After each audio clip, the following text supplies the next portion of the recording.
All right, today we are decoding one of the oldest and honestly one of the most effective weapons in the entire digital world, phishing. And trust me, it's not what you think it is. You think you're smart enough to spot a fake email?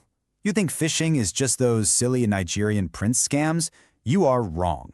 We all think we're too smart to fall for it, don't we? That this stuff is just for the gullible. But modern phishing, it's not a joke. It's a weaponized lie, and it's been meticulously designed to fool everyone. And yeah, that includes you. Let's start the video. Okay.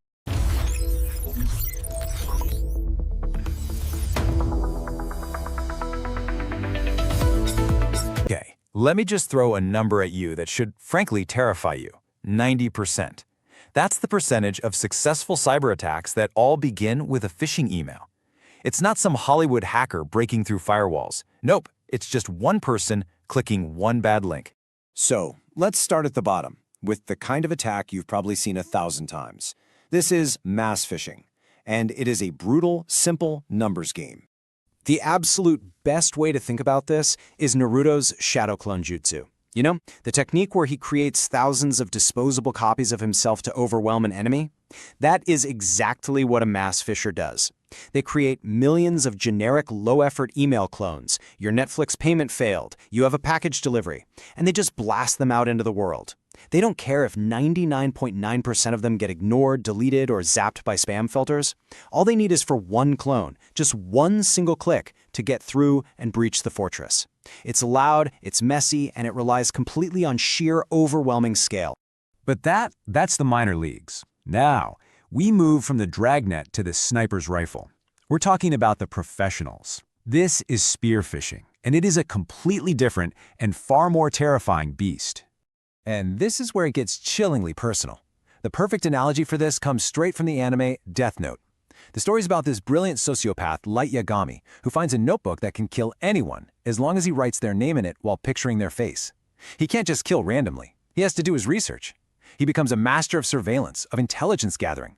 Well, a spear phisher is the Light Yagami of the hacking world. They don't send a million emails, they send one to you. And they only send it after they've learned your name, your face, and a whole lot more.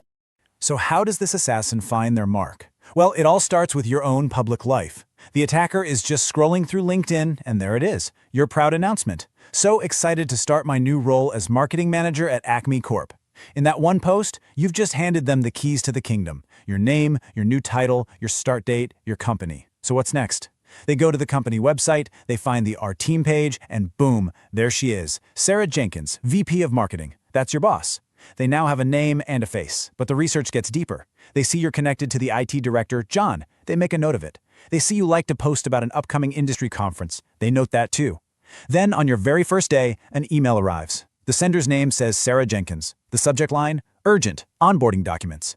The email reads, welcome aboard. So glad to have you. Things are a bit crazy today. Could you please review the attached updated payroll info and send it back to HR? I've CC'd John from IT to make sure you have the right permissions. It is perfect. It uses your name, your boss's name, the IT guy's name. It uses the natural chaos of a first day to create urgency. This isn't random. It's a calculated, personal attack that uses your own life as the weapon.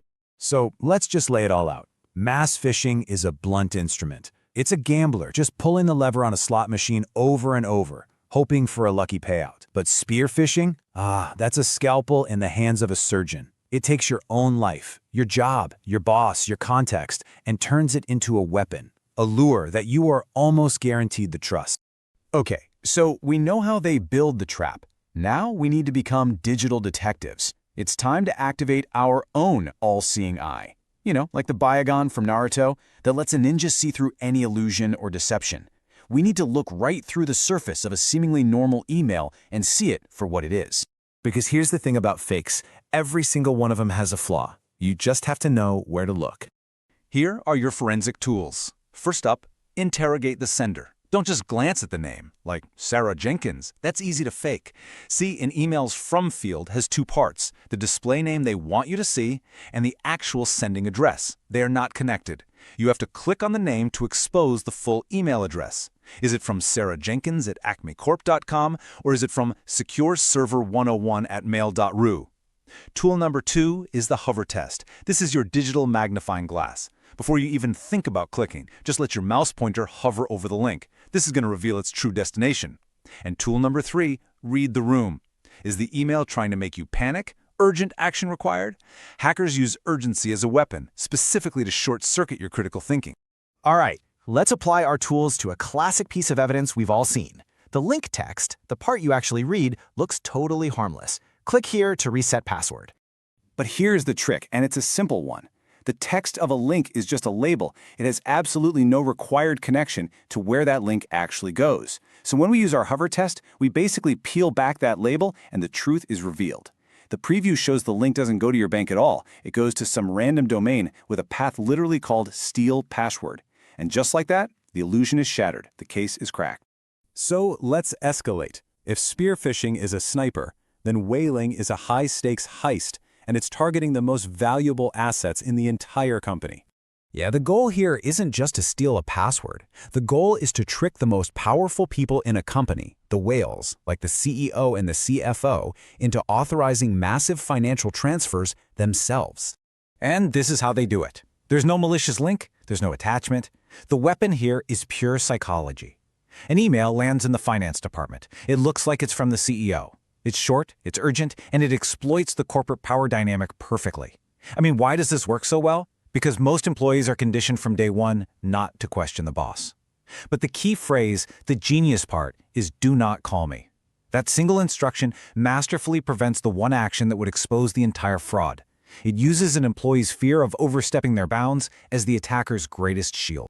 So what's the end game in all of this? What actually happens when the lie works and you click that link? Well, the click is just the trigger. The real damage is delivered by the payload. And it usually comes in one of two nasty forms. First, there's credential harvesting. This is where you're sent to a perfect pixel-for-pixel replica of a login page you know and trust. You enter your username and password, they steal it, and then they just bounce you over to the real site. Most of the time, you never even know you've been compromised. Or you get the much more destructive drive-by download. Here, the click doesn't even take you to a website, it just instantly starts downloading ransomware that locks up all your files, or a keylogger that records every single thing you type. And both of these disasters begin with one simple mistake.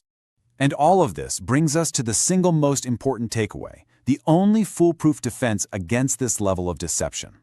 And it's not a piece of software you can buy, it's a philosophy. You have to adopt a zero-trust mindset. You have to assume that every single unsolicited email, every unexpected link, every urgent attachment is a potential threat until you can prove it's safe. You have to verify everything through a separate channel. If your boss emails asking for an urgent wire transfer, pick up the phone and call them on their known number. Don't text back. If a friend sends you a weird link on social media, text them on their phone. The rule is not trust, then verify. The rule is verify, then trust. So please remember this. What might feel like paranoia in the real world is just good situational awareness online. It's not a sickness, it is the fundamental skill you need to survive out here. See ya in the next episode.